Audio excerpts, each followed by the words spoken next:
What if some of the most ancient writings held surprising clues about how the universe actually works? Hmm. Okay, let's unpack this intriguing idea because, well, we're about to take a deep dive into a fascinating interpretation. It connects a verse in the Quran to, believe it or not, the speed of light. Exactly. We've got a really interesting piece here, or an article called The Speed of Light and Time, as explained in the Quran, Part 1, by Mahmoud Mohammed Ibrahim. Right. And it puts forward this unique perspective on a specific Quranic verse. It suggests it might actually describe the speed of light, but, through a particular scientific framework.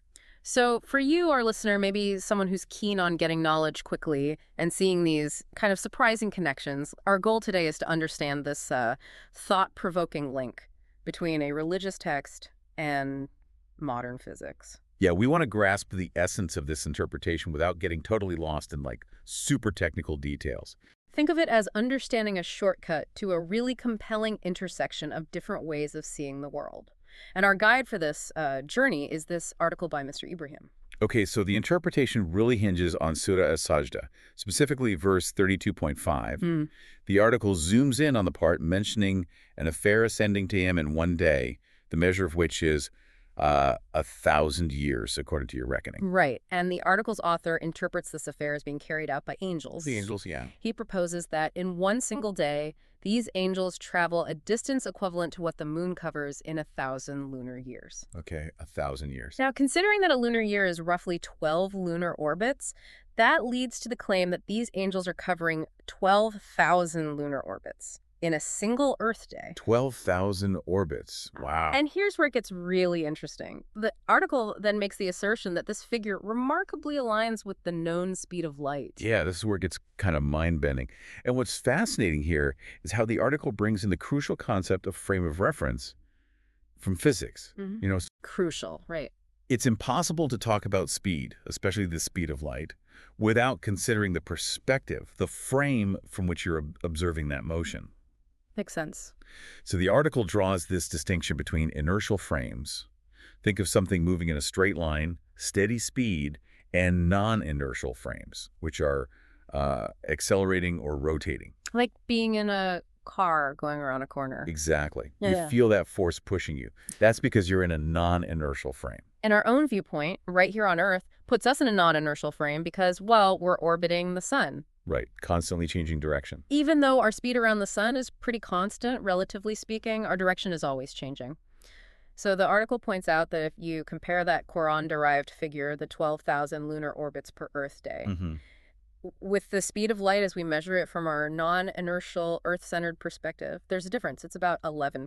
An 11% difference. So it's not a perfect match in our frame. Not right off the bat, no. But then, this is where it gets theoretical. The article explores a hypothetical situation. What if Earth wasn't orbiting the sun? Okay. Like outside the solar system? Yeah, or maybe drifting in a straight line far away from any big gravity sources. Or even, perhaps surprisingly, if it were in free fall directly towards the sun. Free fall. How's that inertial? Well, the article mentions Einstein's equivalence principle. In a nutshell, it suggests that locally, like inside a falling elevator, you wouldn't feel gravity. The effects of gravity and acceleration can be indistinguishable locally. Okay.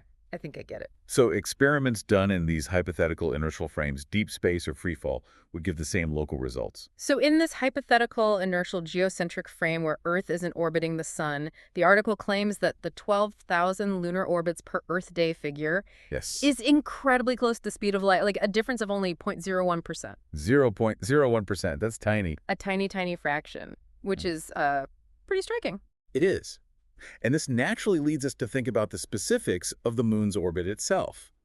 It's not simple. Right, I bet. The article touches on the fact that calculating the precise path and length is complex. You've got the sun's gravity pulling on it, which adds a kind of twist to the moon's path around Earth. A twist, huh? Yeah. So the author argues for calculating what he calls the isolated length of the lunar orbit, sort of imagining the Earth-Moon system away from other big gravitational pulls. Okay, simplifying it conceptually. Sort of. Yeah. And then there's the whole issue of measuring time, lunar months, Earth days.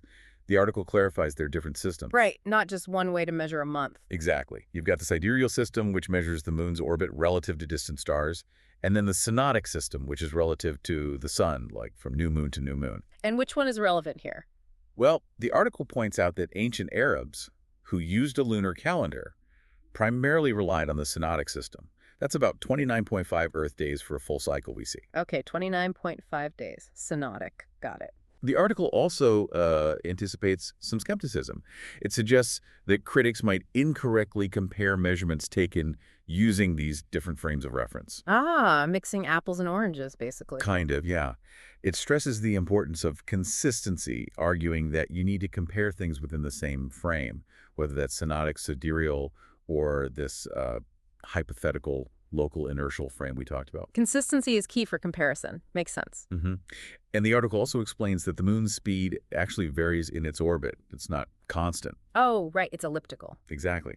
So the orbit's length isn't perfectly fixed. It mentions that astronomers often estimate this length using something called an equivalent circle method in a non-rotating frame relative to the stars. Okay, so there are methods to estimate it, even with the variations. Yes, establish ways to approximate the distance.